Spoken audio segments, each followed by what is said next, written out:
The long struggle that would go down in history as World War II began when the Allies took on the might of Adolf Hitler in 1939, as he stormed through Europe with devastating speed and efficiency, crushing nation after nation.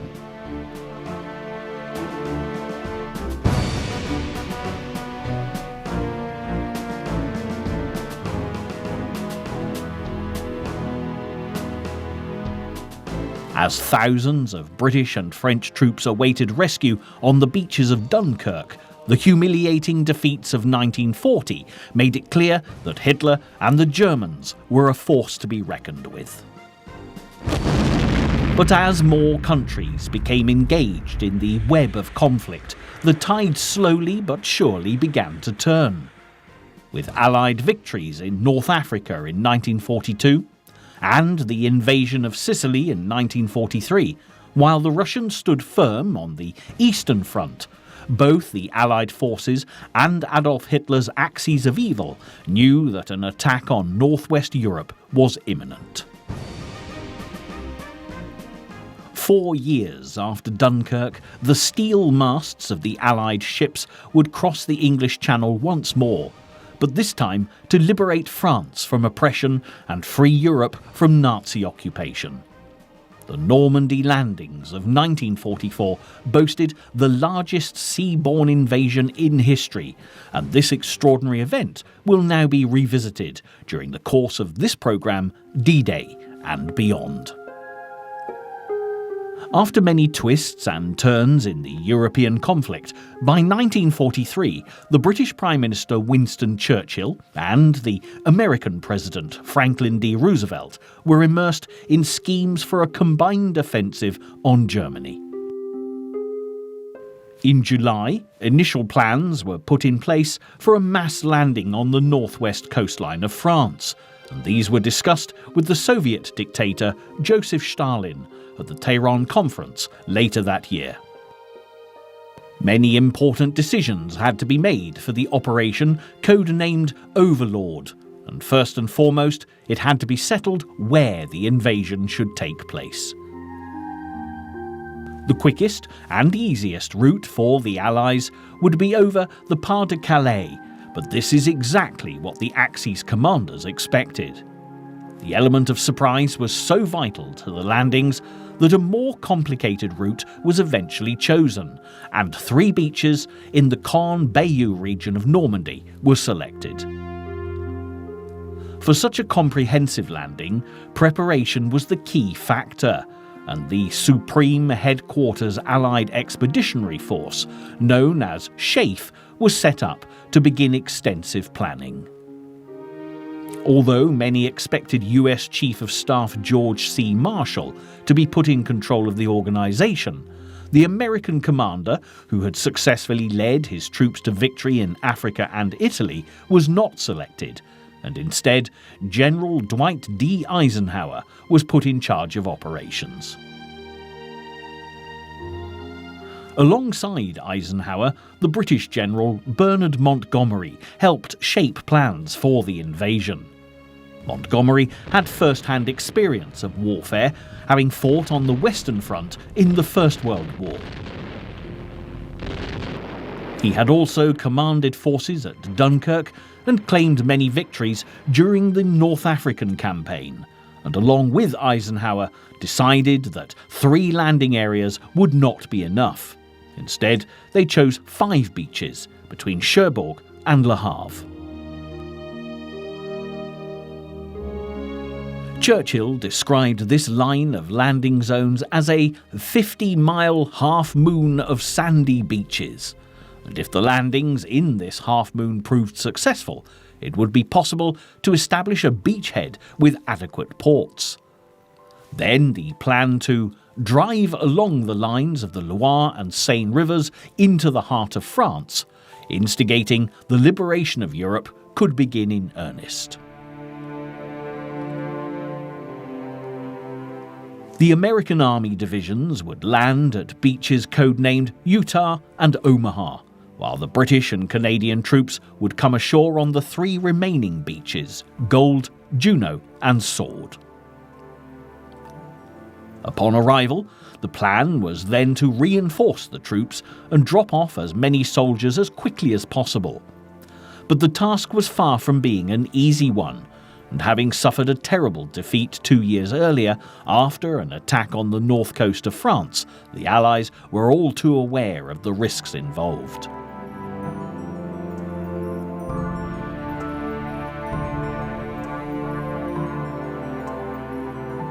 The Dieppe raid of 1942 led to the loss of thousands of Canadian and British lives, and Lord Mountbatten, who'd overseen the attack, later claimed that, for every man who died in Dieppe, at least 10 more must have been spared in Normandy. Having learnt hard lessons from 1942, the main problem the Allies had to overcome while planning the Normandy landings was the fact that there were no harbours along the selected beaches, so a landing and unloading area had to be created. In his famous memo to Mountbatten, Churchill had demanded piers that would float up and down with the tide. Today, along the beaches of northern France, the remains of the Allies' solution to this challenging problem can still be seen, namely a Mulberry Harbour. When John Hughes Hallett became the Naval Chief of Staff for Operation Overlord, it's believed the idea of creating these incredible portable constructions began to take shape. Having been part of the raid at Dieppe, he announced that if a port could not be captured, one should be taken across the channel.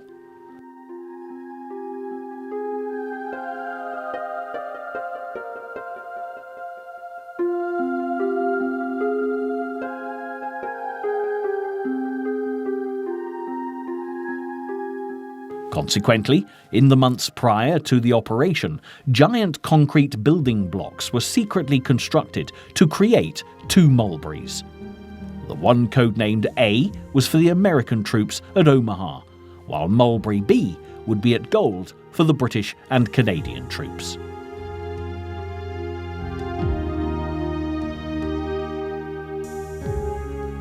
The mission under preparation was on a mammoth scale, and the Allies even began creating a sister operation to be launched the same day as Overlord.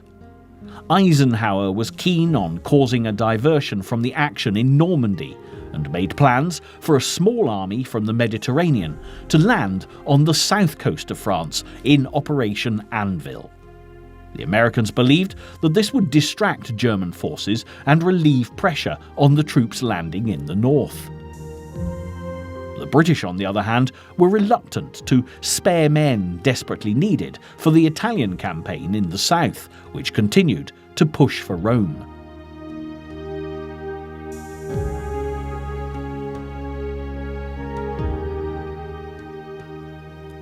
As the main Overlord mission developed, Anvil took a back seat, and with the precious landing ship tanks, better known as LSTs, in great demand, Churchill even wrote to President Roosevelt asking for as many as possible to be transferred from the Anvil mission to Operation Overlord. The Americans didn't appreciate Churchill's attitude towards Anvil, but suddenly an unforeseen event brought the dispute to a hasty conclusion. Just 6 weeks before D-Day, which had been scheduled for June the 5th, 1944, a rehearsal for the landings, codenamed Exercise Tiger, was taking place in Devon. Everything appeared to be going to plan, with 30,000 troops practicing the assault at Slapton Sands, when on the 6th day of rehearsal, disaster struck. German U-boats on patrol from Cherbourg came across the Allied convoy and torpedoed 5 of the landing ships. The vessels were fundamental to both the Anvil and Overlord operations, and the loss of such vital equipment forced the Americans to reluctantly postpone Anvil and concentrate all resources on the Normandy landings. The Slapton Sands disaster not only resulted in the loss of ships, but also tragically 700 American servicemen died. This was a great blow to the Allies, but rehearsals were vital in the months leading up to the main mission, and continued to take place regularly.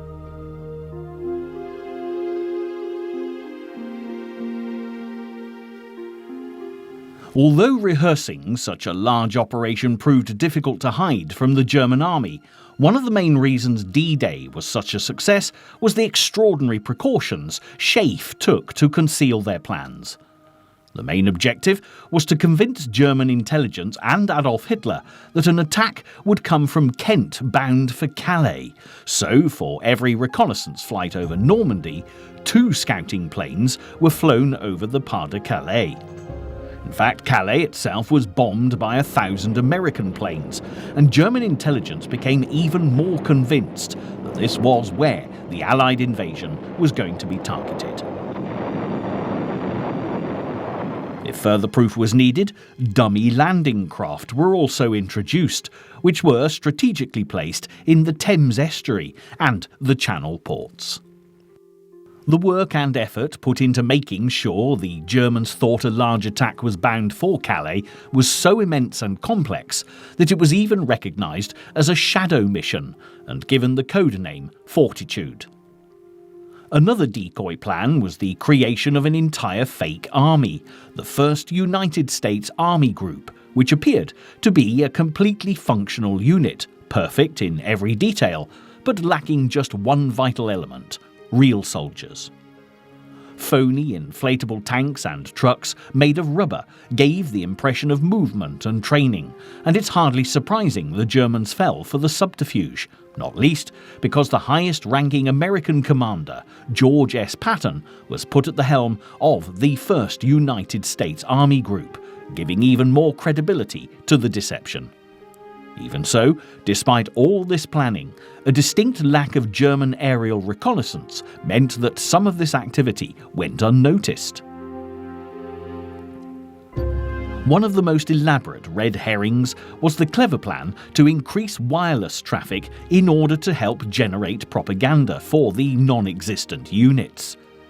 This, teamed with the use of double agents, made Operation Fortitude an ingenious and effective mission, and Hitler became so certain that the attack was going to take place over the Pas de Calais that he began strengthening his 15th Army, which was stationed there, into a defensive position.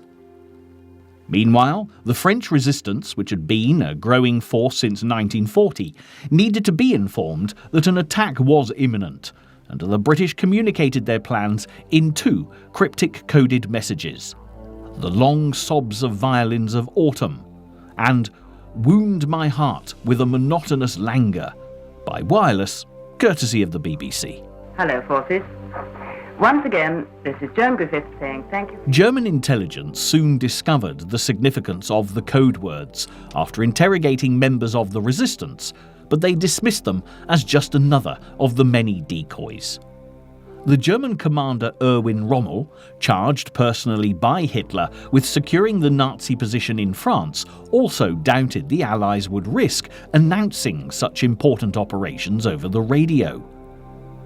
As plans came together and more people were informed of the scheme, the Allies' fears that information would leak into the wrong hands began to grow. As well as preparing one of the biggest amphibious invasions in history and trying to divert attention away from all military activities, SHAEF also had the difficult task of concealing every single element of the planning process. A strict top-secret scheme was put in place called the Bigot system, which kept check on exactly who had access to the completed Overlord plans, using specially appointed Bigot officers. Obviously, as time went on and D-Day approached, the different divisions were briefed on the types of terrain they would have to fight on, and the type of resistance they would face. However, fear of information spreading was so great that the soldiers and forces who were given vital data were kept under strict supervision, and in some cases kept behind the kind of barbed wire fences you'd expect to find in a concentration camp. One of the most alarming events for SHAEF was the disastrous rehearsal at Slapton Sands, as 10 bigot officers were travelling on the boats that were attacked, and if they'd been captured, it would have in effect meant the end of Overlord before it had even begun.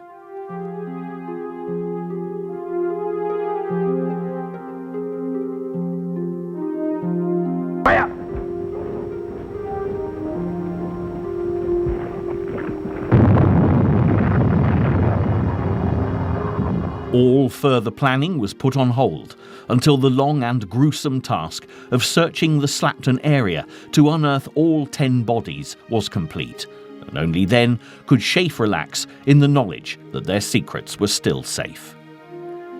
Protecting all intelligence related to Overlord was crucial, and officers could be reprimanded or even sent home for telling close friends or family confidential information.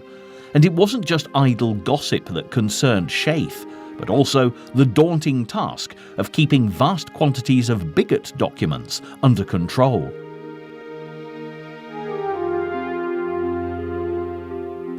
A window left casually open caused great panic when a gust of wind blew 12 copies of bigoted documents into a busy London street one day. And an even more dramatic event occurred in Exeter when a railway employee found a complete set of Overlord plans in a briefcase abandoned in a train compartment. If these had fallen into German hands, the whole mission would have been a failure. Thankfully, in both cases, the documents were swiftly returned. As June the 5th drew closer, an unseasonable change in weather placed a strain on preparations. The landings needed sufficient moonlight to illuminate the path of the ships, as well as the correct tidal patterns. And when a great storm was forecast for the day when these conditions combined perfectly, Eisenhower had one of the biggest decisions of his military career to tackle. The American commander knew that if he postponed for longer than a day, the operation would have to wait a whole fortnight for the tide to be just right. 2 weeks was a long time, and with so many close calls in security breaches, this was a great risk to take.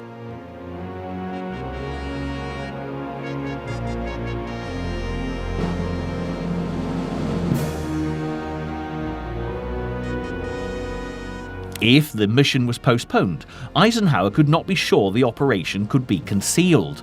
There were also the issue of the thousands of troops already with their LSTs ready for battle, and by the beginning of June there were 3 million servicemen aboard the ships to consider, and finding a safe and secret place for them to disembark without detection would be virtually impossible.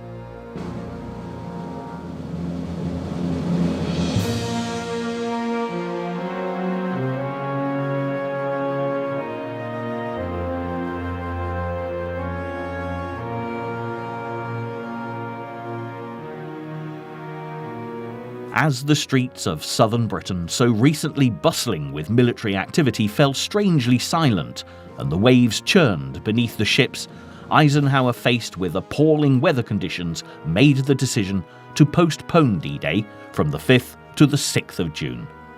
The sea was still likely to be stormy and the journey very unpleasant for the men, but there would be just enough improvement to make things a little easier. The troops now had to wait 24 hours while their ships were battered by storms and gales, until finally Eisenhower made the brave decision in the first minutes of the 6th of June to give the go-ahead. Before the landings on the beaches commenced, many airborne attacks took place in order to secure the flanks of the landing zones and capture key locations.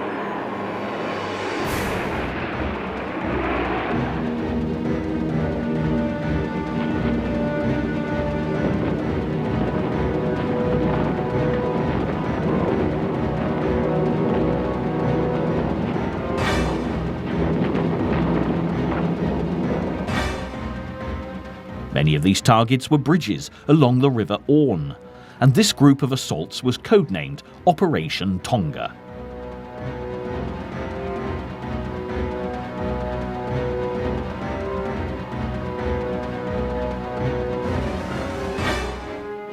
Perhaps the most crucial of all the strategic points was the now famous Pegasus Bridge, which lies 3 miles south of Ouistreham and close to the charming town of Bénouville. The mission was fraught with uncertainty, as 6 Horsa gliders were used to carry 181 men under the command of Major John Howard, with the tough task of taking both Pegasus and then Ranville Bridge.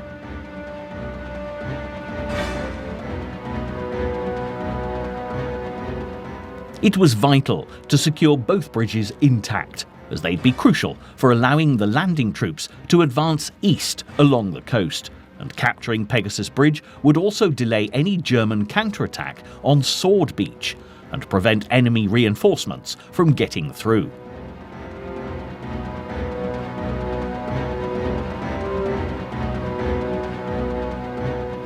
After the precarious flight across the Channel, Major Howard's glider was released over France and came to an abrupt halt on French soil at 16 minutes past midnight. The plan had been to use the nose of the Horsa to break through the heavy barbed wire surrounding the bridge, but landing off target some 50 yards away, the nose broke on impact and the 2 pilots were thrown from the cockpit while everyone else on board was knocked unconscious. The situation could have been disastrous, but luck was on the Allies' side, and German defence forces dismissed the crashing noise as falling debris. Meanwhile, Major Howard's men recovered, and divisions from all the gliders worked quickly to secure the area. 26-year-old Lieutenant Brotheridge led one of the divisions and battled to secure half of the bridge, but sadly became the first Allied soldier to be killed by enemy fire on D-Day when the Germans retaliated. With the element of surprise working in their favour, Pegasus Bridge was quickly taken from the Germans, and the French greeted the British soldiers as heroes. At the Café Gandre, champagne that had been hidden from the Nazis was dug up from the garden to celebrate the beginning of the liberation of France. However, Allied paratroopers landing on the western edge of the Normandy beaches did not receive such a warm welcome.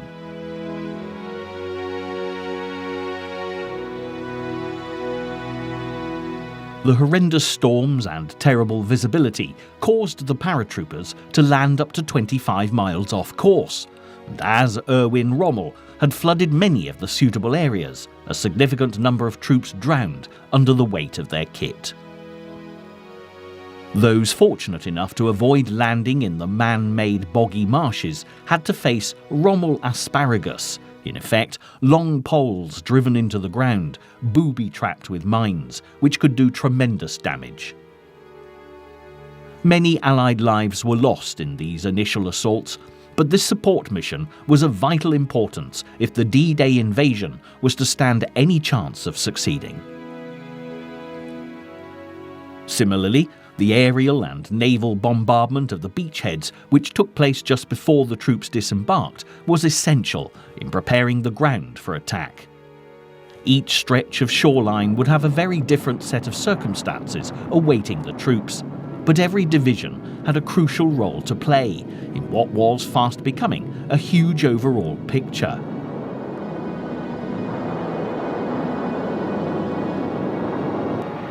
The invasion began with the most westerly beach of Utah, closest to the port of Cherbourg. Running for about 3 miles, Utah was located between Pouperville and Le Madeleine.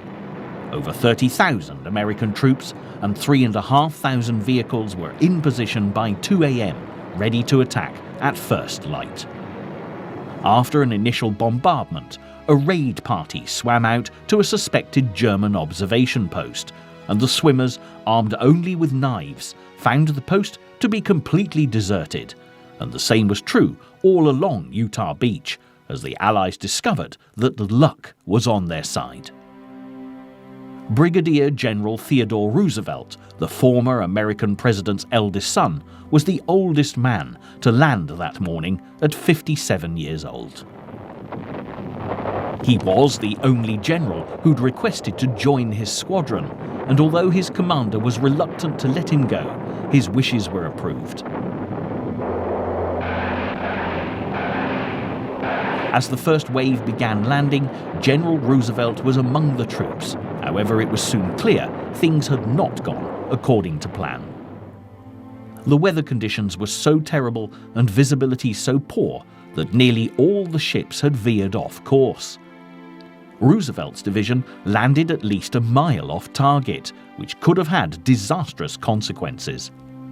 Fortunately, there were few German soldiers stationed along the shore, which was a very different reception than the heavy defence that had actually awaited them at their intended landing point. Slightly confused and having to orientate himself, Roosevelt famously said, "We'll start the war from here," and after surveying the area, managed to locate the causeways that would lead the troops inland. Luck certainly played a part in the Utah landings, but the sheer element of surprise was the real reason why this long stretch of beach was unguarded, proving that SHAEF had undoubtedly fulfilled their top-secret mission to keep Operation Overlord concealed.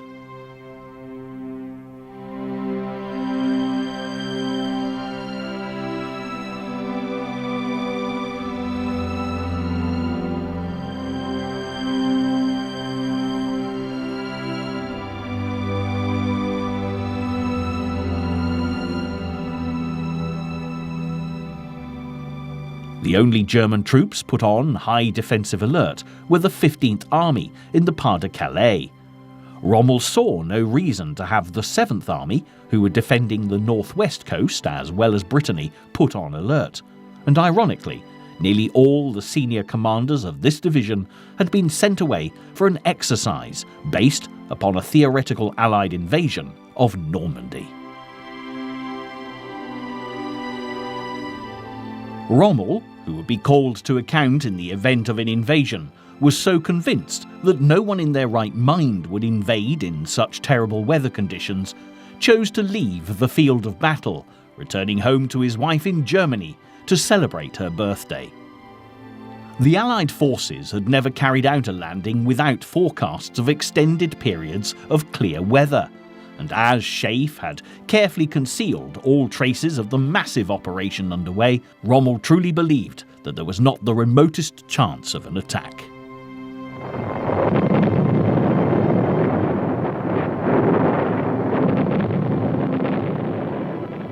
Relatively few lives were lost at Utah Beach, with the vast majority of the tanks arriving on land intact, and there were only in the region of 200 Allied casualties. These figures were a credit to the airmen who'd worked tirelessly to clear the exit routes from the beach, 5 hours before the troops were due to land. But sadly, by the end of the operation, almost a third of the airborne division had been lost, which, although a seemingly high price to pay, no doubt prevented the battle for Utah being as horrific as that experienced by the Americans on Omaha, the next beach along the Normandy coastline.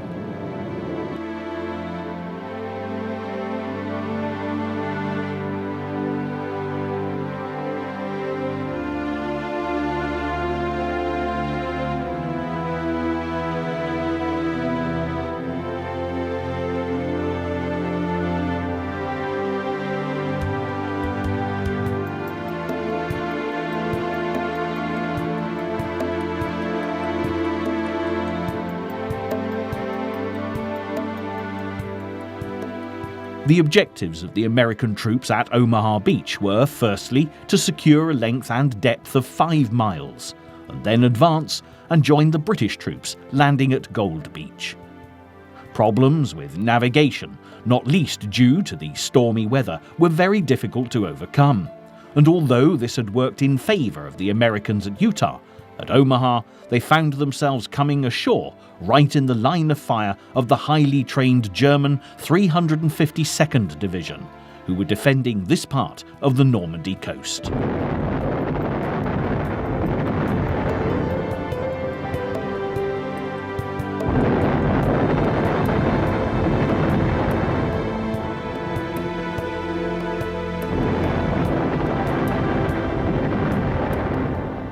At 6:30 in the morning, the first wave of assault barges laden with men left the ships, but as they approached Omaha Beach, the carnage began, Artillery fire sliced through the air, and many men were killed or injured before they could even reach the shore. Amidst the chaos, 29 of the backup tanks were released too early from their landing ship, and all but 2 sank into the stormy seas along with their crews, leaving the soldiers on Omaha to face the enemy without adequate support.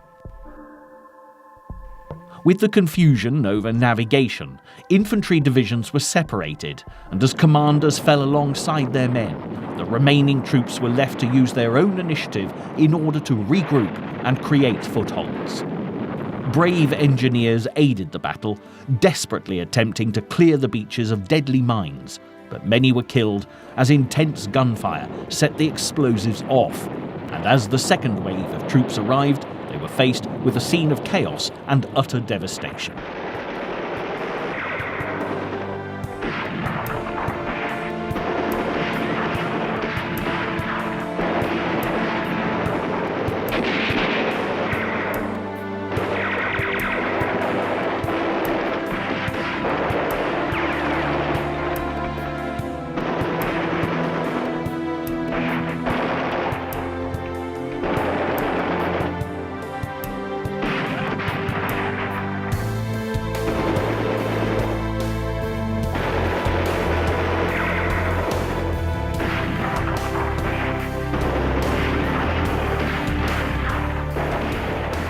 Despite the horror they faced, the brave Allies forged ahead with their mission, and a short distance away, American Rangers encountered an equally difficult set of circumstances.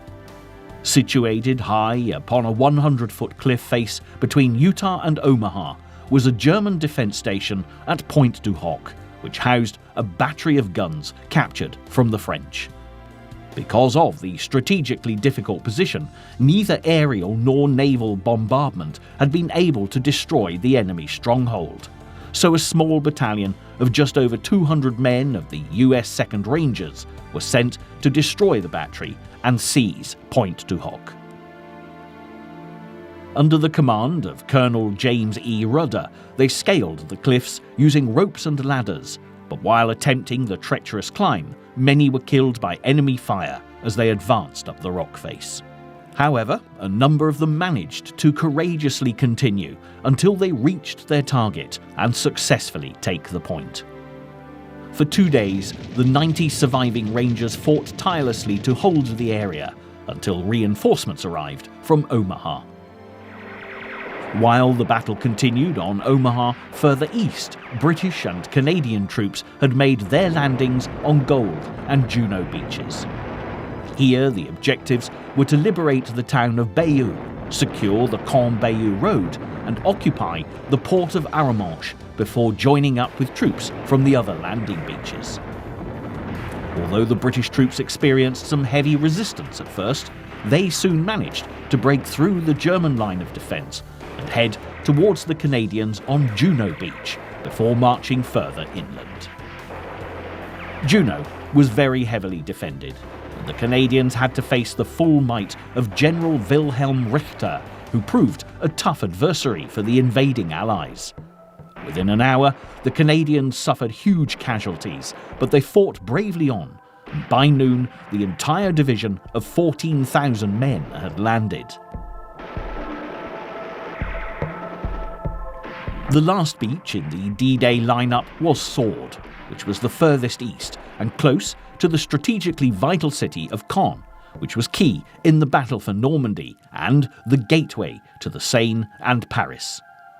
Securing the city was one of the most important objectives in the entire operation and was described by Britain's Field Marshal Bernard Montgomery as the crucible of the battle. Although the sea was heavily mined, the resistance the British encountered at the Sword beachhead was weak, and the biggest problem they faced was the sheer number of men landing in such a small area. While thousands of troops, vehicles and ordnance were brought ashore, the routes off the beach became extremely congested as the British soldiers began marching inland. One of the best love stories of D-Day is that of Bill Millin, the personal piper of Lord Lovat, the commander of the 1st Special Service Brigade that came ashore on Sword Beach. seeing the carnage as his comrades fell, Piper Bill, as he became known, started to play his bagpipes as he waded through the water and all the way up the beach, raising the morale of all those around him. Later, the Germans said they didn't target him because they thought he'd gone mad, but legend has it that he played his pipes all the way to Pegasus Bridge when the men he came ashore with met up with their fellow British comrades. The reality was that the Normandy landings were a huge triumph against all the odds, and by the end of D-Day, 130,000 troops had arrived on the stretch of coast between Cherbourg and Caen, making it the largest invasion to take place on a single day in history.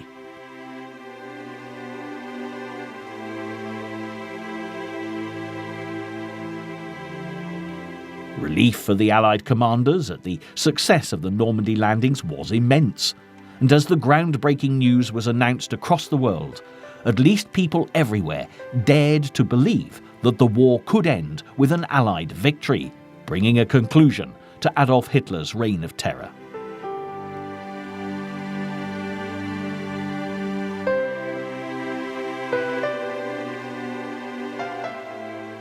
It's hard to even begin to imagine the pressure that Eisenhower, as commander of the invasion, had felt. But it's interesting to note that sometime after the event, his valet found a handwritten speech in a pocket that had been prepared in case the D-Day invasion had been a failure. But despite the excitement in the Allied nations, there were also many lost lives to be mourned. By the end of June the 6th, the casualties were being counted, with 3,000 men killed on Omaha Beach alone.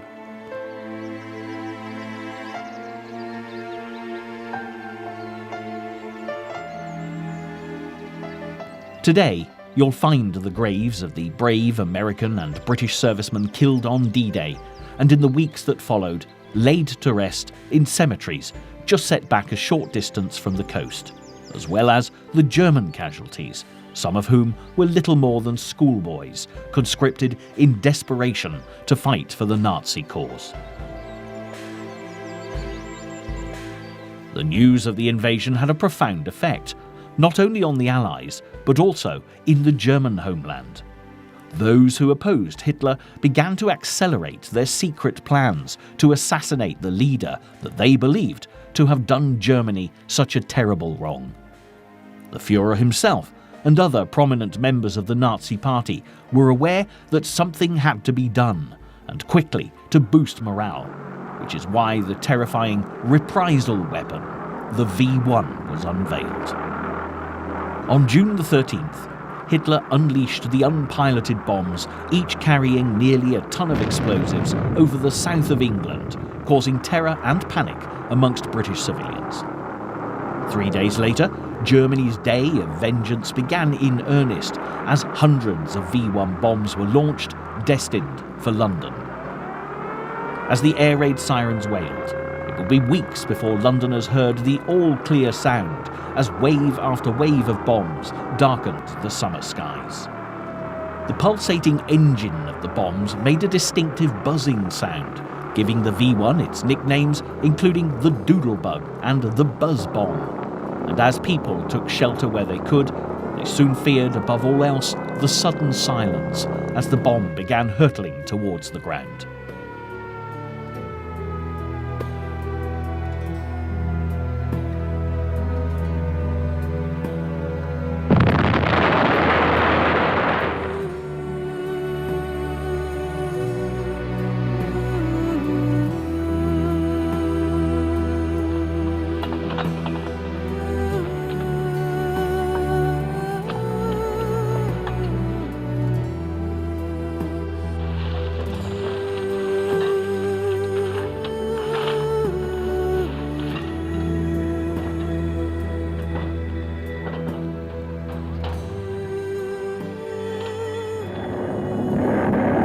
Although anti-aircraft crews destroyed many of the V1 bombs, it was soon evident that the fast-moving targets were very difficult to hit.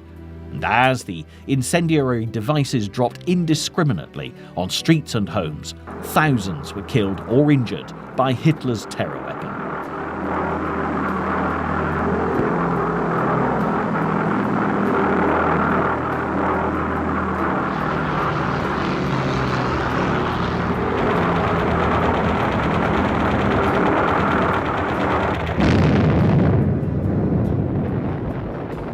Enraged with news of the attacks and fearing for their families back home, the men in Normandy prepared to push deeper into France, more determined than ever to defeat Hitler.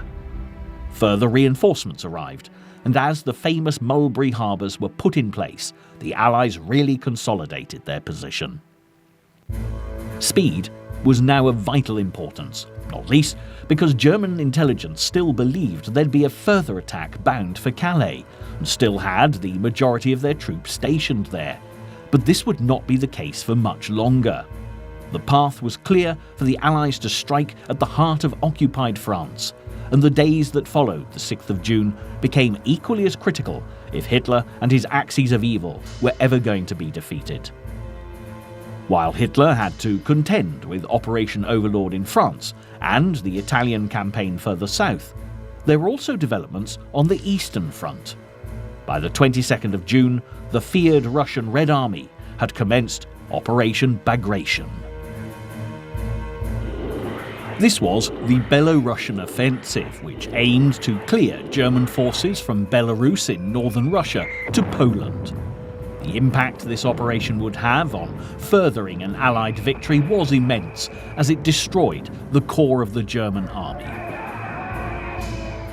Around 300,000 German soldiers were killed, and many more were wounded or captured. But as the Russian army celebrated the fall of the last big German base on Soviet soil, the aftermath of the victory came fully into view, as the utter destruction and desolation of vast areas of land and a once proud people faced decades of rebuilding. Towns and villages lay in ruins throughout the country, devoid of the population who had been killed or taken prisoner. The enraged Soviets forced 50,000 German prisoners to march through Moscow, and it took 3 hours for them to be paraded through the city, while the Soviet army thundered into Poland, where the Warsaw Uprising was just beginning.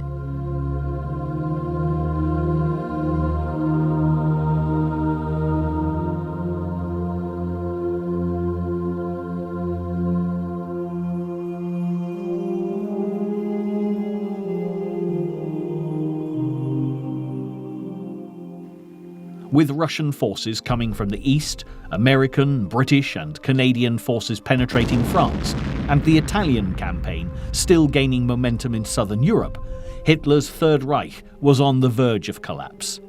The stream of Allied reinforcements arriving in France had by now reached 500,000. But to the great relief of the Nazi commanders, another storm was set to slow down the Allies' progress. The worst gales of the century began battering the coastline on June the 19th, and before long Mulberry A, the harbour for American troops, was totally destroyed and left beyond repair.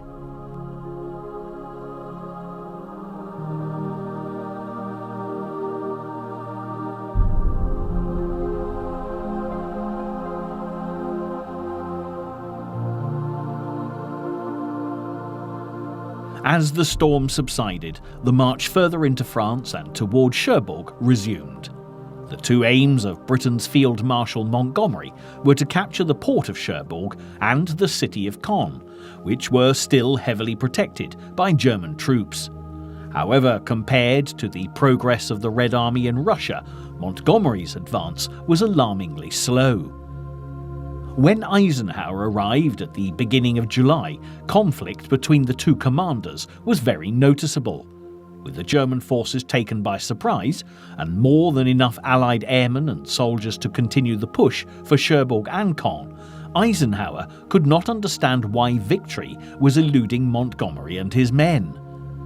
In response to growing pressure, on July the 13th, Montgomery began planning a new operation codenamed Goodwood, which stepped up preparations for capturing Caen. However, his Nazi adversary, Erwin Rommel, renowned for his successful battle strategy in Africa, was equally as determined to defend the German stronghold as Montgomery was to attack it. There were no less than 5 lines of defence stretching over 10 miles before reaching the city. From infantry dug into villages, gun lines along a ridge to the south of the city, and tanks and soldiers waiting on the outskirts, the battle would be fierce, and ironically, the last of Rommel's career.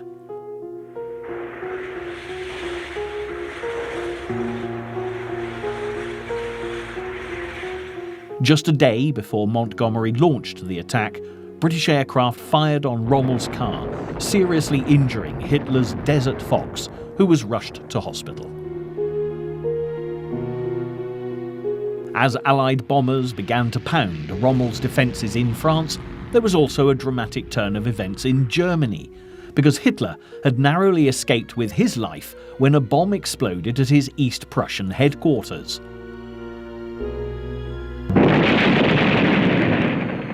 All those implicated were executed immediately, and many others were arrested and imprisoned.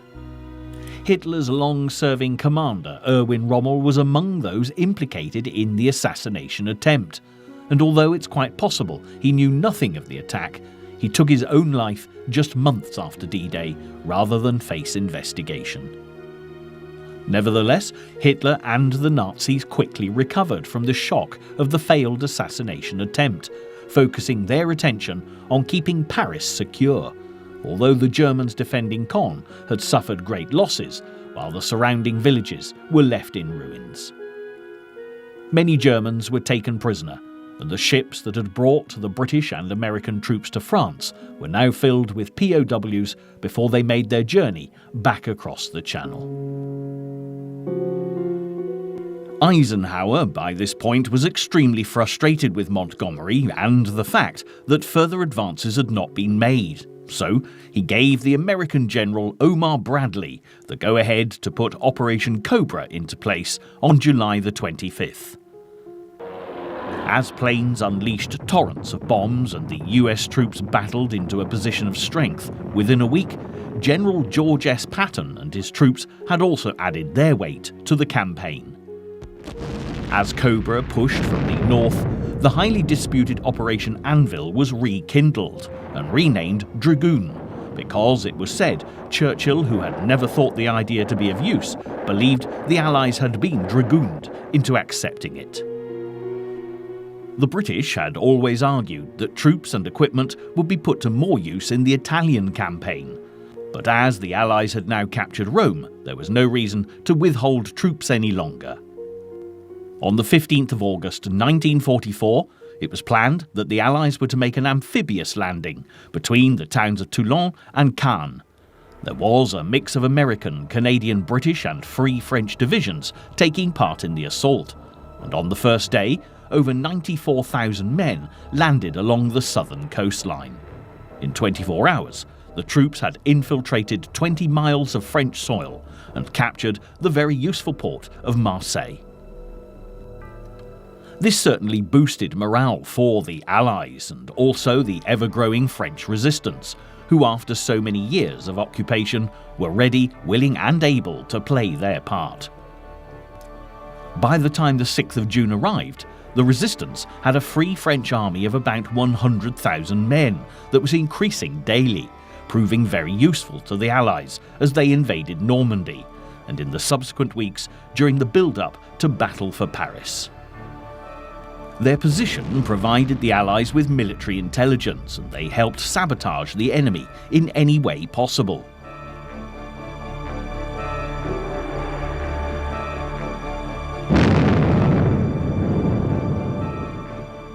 When Overlord began, the resistance was thriving as the liberation of Paris became a viable option, and by mid-August, an uprising had begun that would herald a great day for the French. Charles de Gaulle, leading the Free French 2nd Armoured Division, worked hard to convince Eisenhower to support the movement, and the battle for Paris gathered pace, and by August the 20th, barricades and trenches started appearing all over the city. Men, women and children were helping to carry materials on wooden carts for the resistance, and a patriotic spirit was spreading fast as the dream of liberty became a reality. The liberation of Paris was far from being a foregone conclusion, however, because although the Germans in occupation were now severely depleted in numbers, the French lacked weapons and heavy ordnance. A temporary ceasefire allowed a little time for the forces to address these problems, and when battle was reinstated, the resistance fought harder than ever, forcing even more of the Germans into retreat. Hitler, who was shocked and angered by the prospect of losing Paris, demanded that maximum damage be inflicted upon the city, and Dietrich von Choltitz, who was in charge of the German army in Paris, gave the order for the bombing of the Grand Palais. But such action was futile. The German army was getting weaker and weaker, so General Pierre Billotte, commander of the 1st French Armoured Brigade, sent a message to von Choltitz with a heartfelt request. In order to prevent any useless bloodshed, it belongs to you to put an end to all resistance immediately.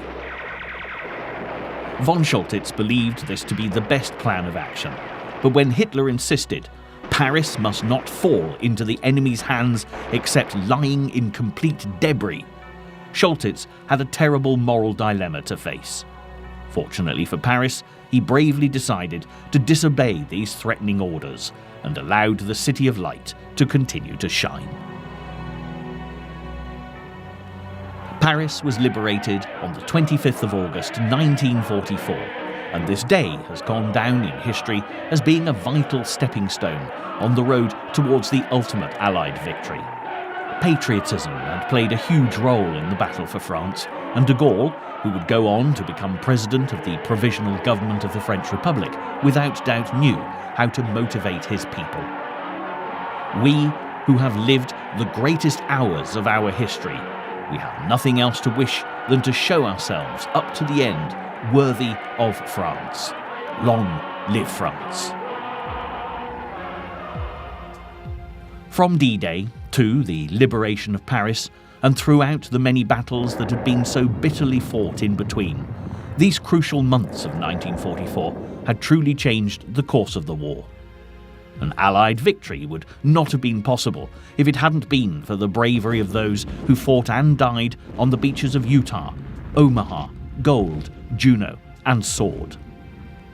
D-Day, as the name perfectly expresses, had been a make-or-break moment, and the outcome would have been so very different had the Germans been able to stand firm in the face of such a dramatic invasion.